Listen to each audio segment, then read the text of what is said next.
So guys, andito tayo sa bahay. Nagbablog po naman ako dyan, kaibigan. Ang ganda na sunset. Ang ganda na sunset. Ganda po ng sunset. Oh? Yung isa po ako.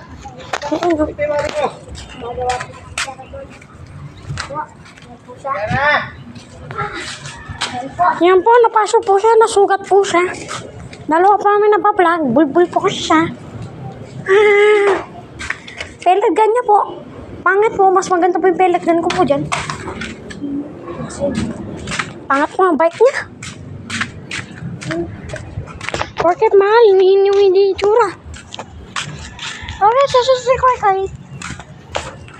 What the heck? Aso rin siya? What? Ano natin siya? Upload na ito sa ating guys, sa YouTube. Mag-comment kayo guys. Yun na yan ako guys. So bye guys.